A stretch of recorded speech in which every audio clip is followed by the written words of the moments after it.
pemerintah supaya berpikir apa yang harus kau berikan kepada rakyat. Jangan berpikir apa yang saya ambil dari rakyat, itu namanya penindasan. Hamdan wa syukranillah. Allahumma sholli ala Muhammad wa ala ali Muhammad. Ya, Bapak Ibu, sekarang bulan Islam Mi'raj ya. Kiai Haji Syukron Makmun dan Habib Rizik bersama dalam satu acara ya. Dan Kiai Haji Syukron Makmun ngamuk-ngamuk ya. Wah, ada apa ini? Ya kita tahu sendiri ya, Kiai Syukron Makmun suka dengan Habib Rizik. Ada apa ini? Kita ke videonya. Sekuler yang mereka bodoh, tidak tahu ajaran Islam. Islam diturunkan oleh Allah bukan hanya untuk mengatur ibadat kepada Allah. Tadi Habib Rizik sudah panjang lebar tentang sholat, tentang Isra Mi'raj.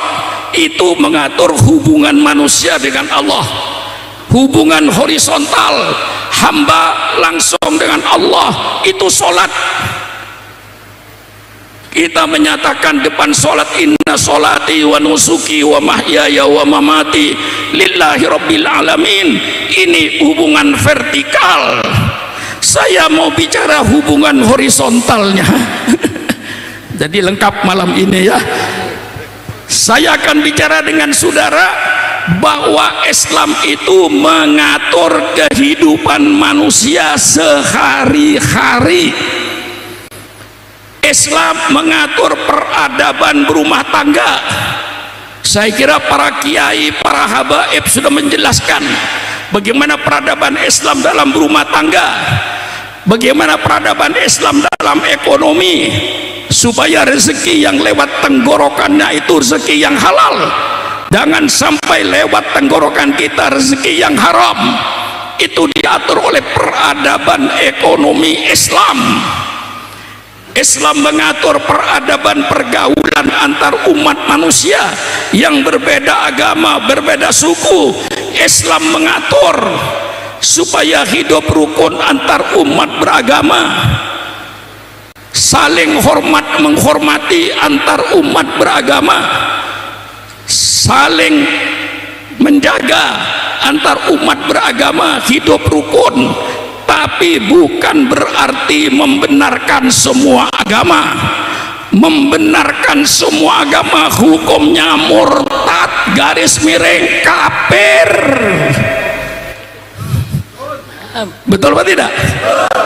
Kita cuman sebatas saling hormat menghormati. Orang gereja ke gereja kita hormati, jangan diganggu.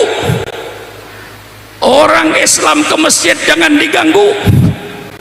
Hidup rukun antar umat beragama, saling hormat menghormati, saling harga menghargai antar umat beragama.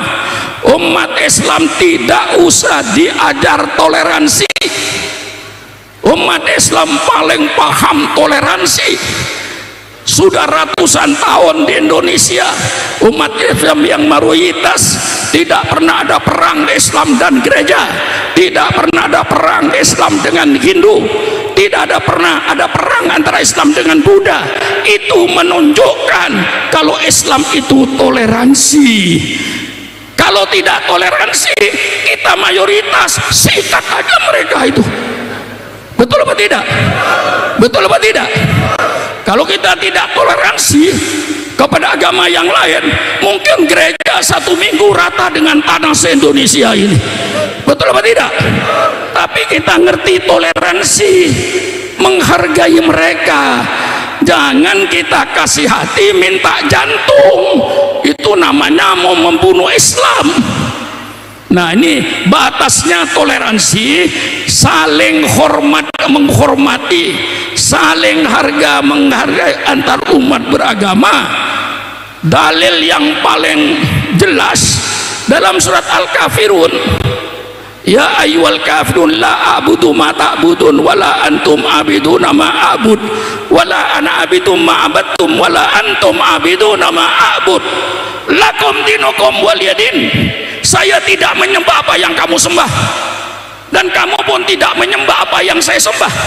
Saya bukan penyembah apa yang kamu sembah, dan kamu pun bukan penyembah kepada apa yang saya sembah. Saya menyembah Allah Subhanahu wa ta'ala. Lakum dinukum waliyadin. Agama lo, agama lo. Agama gua. Kerjakan agama lo. Gua tidak mengganggu agama lo. Gua ngerjakan agama gua. Lo jangan ganggu agama gua. Kurang jelas gimana ini?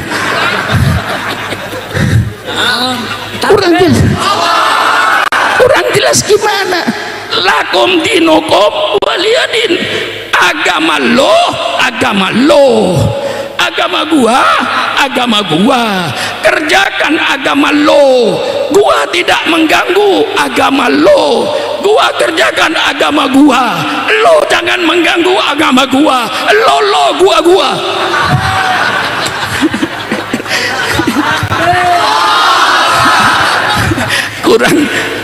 kurang jelas gimana ini toleransi Islam ini. Dalam ayat lain dikatakan, tapi yang paling jelas ini, la tasubul ladina yad'una min dunillah fayasubullah adwan biwari ilmin. Hai orang-orang Islam, engkau jangan menghina orang yang menyembah kepada selain Allah, nanti mereka akan menghina Allah. Timbullah permusuhan di antara kalian. Maka kita hormati agama mereka, mereka hormati agama kami. Lo gua, jangan saling mengganggu. Ini namanya toleransi. Bukan berarti Natalan bersama, bukan berarti Jumatan bersama. Itu barang tidak benar. Itu bukan toleransi, namanya pencendolan agama. Ngerti pencendolan? Ngerti pencendolan? Ini sedang ada di Indonesia, ini pencendolan agama untuk mengkaburkan agama. Semua agama benar, semua umat beragama masuk surga. Subhanallah, subhanallah. Yang sholat subuh masuk surga, yang tidak sholat subuh masuk surga. Surganya sama. Hai anak muda, milih mana kau? Jujur. Milih sholat subuh apa milih tidak sholat subuh? Milih sholat subuh, goblok.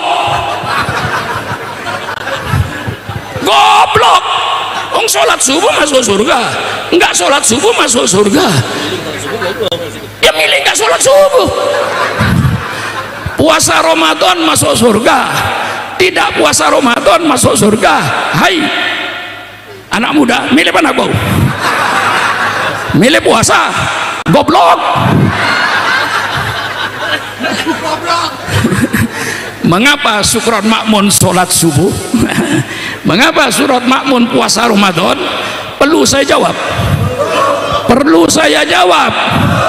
Saya jawab, saya sholat subuh karena saya yakin dengan sholat subuh insya Allah Sukron Makmun masuk surga. Tidak sholat subuh masuk neraka. Namanya pengkibulan ya intelektual. Ini pengkibulan intelektual, pakai rasio seolah-olah benar padahal tidak benar. Pilih saudara, kayak orang atau kayak monyet? Pilih kayak orang kayak monyet? Kayak orang, goblok.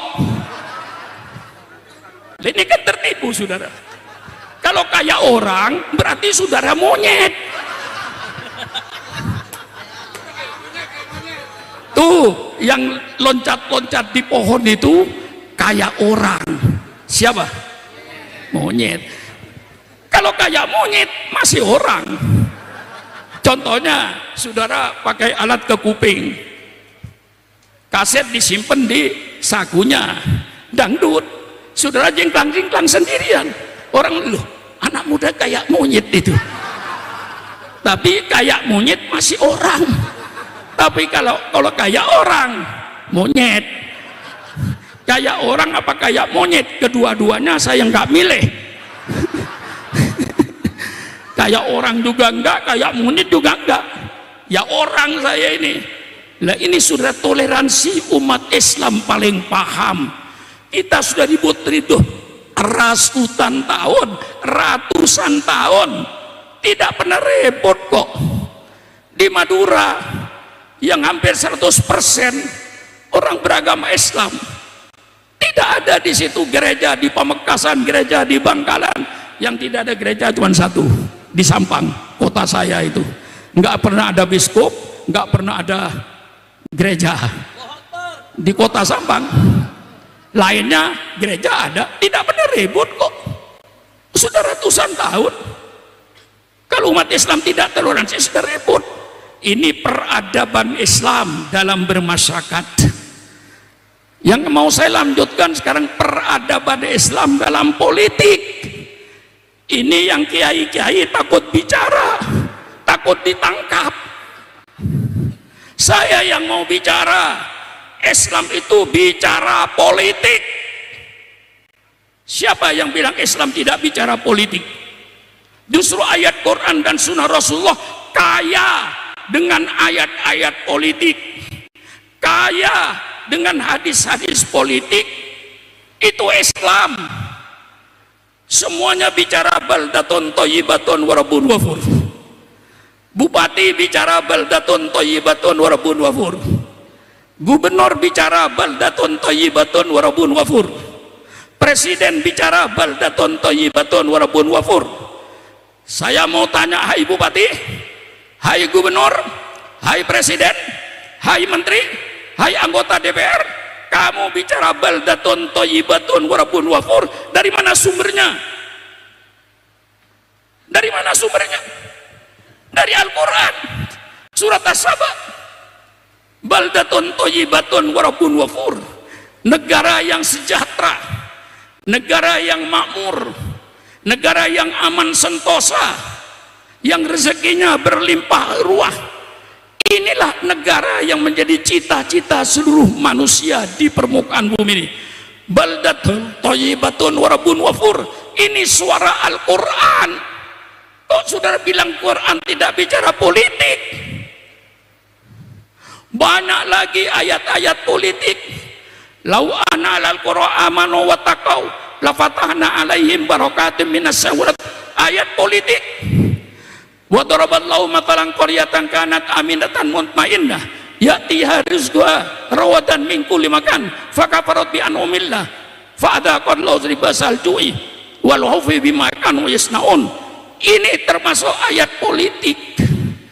Maka setelah Rasulullah Sallallahu Alaihi Wasallam hijrah, Rasulullah mendirikan negara yang namanya negara Madinah. Siapa yang menyangkal kalau suatu negara menurut hukum internasional, ini ngaji politik malam ini sama saya, ngaji politik. Di dalam Al-Quran sudah dinyatakan bahwa baldatun thayyibatun dari Al-Quran. Maka Rasulullah mendirikan negara namanya negara Madinah, dan ini secara hukum internasional yang termodern. Negara Madinah itu memenuhi syarat. Syarat pertama, negara itu adanya teritorial, daerah, tempat Madinah dan sekitarnya. Itu syarat pertama disebut negara. Yang kedua, disebut negara itu ada rakyat. Biar ada daerah tapi nggak ada rakyatnya, tidak bisa disebut negara. Rakyat ada, penduduk Madinah yang pluralistik. Jadi jangan saudara Indonesia pluralistik, bermacam-macam suku, bermacam-macam agama. Rasulullah mendirikan negara dalam keadaan pluralistik. Berbeda-beda suku, berbeda-beda agama, ada Yahudi, ada Kristen penyembah berhala, ada yang tak beragama, Islam, ada pluralistik. Kemudian pemimpinnya ada, alhamdulillah, pemimpinnya Muhammad ibn Abdullah. Undang-undang yang dipakai ada, Al-Quran. Dengan 4 syarat ini, menurut hukum internasional sekarang ini, sah sebagai negara. Maka ketika Indonesia memproklamirkan kemerdekaan 17 Agustus, itu belum sah sebagai negara, karena waktu cuma ada teritorial, ada pemimpin Bung Karno, kemudian ada rakyat Indonesia, hukum tidak ada. Maka waktu itu belum sah. Segera Bung Karno mengadakan rapat, diadakan undang-undang sementara, Undang-Undang Dasar 45 yang dulu sifatnya sementara, tapi nyatanya lalu dilanjutkan. Nah, adanya Undang-Undang Dasar 45, maka semua negara sedunia mengakui Indonesia sebagai negara. Maka Rasulullah di Madinah ini sebagai satu negara sah menurut hukum internasional ilmu politik modern. Sekarang ini sah sebagai negara. Nah, maka hukumnya mendirikan negara. Begini persoalannya para habaib, para kiai. Zaman Belanda, buku-buku dan kitab-kitab yang berbau politik nggak boleh masuk ke Indonesia. Seperti Al-Akam As-Sultaniyah Imam Mawardi, Al-Akam As-Sultaniyah Imam Abu Ya'la dari madhab Ambali, lalu Fiqhus Siyasah dari Ibnu Taimiyah. Walaupun saya berbeda dalam soal beberapa hal, tapi dalam soal ini saya bisa sama dengan dia. Mendirikan negara ini hukumnya wajib,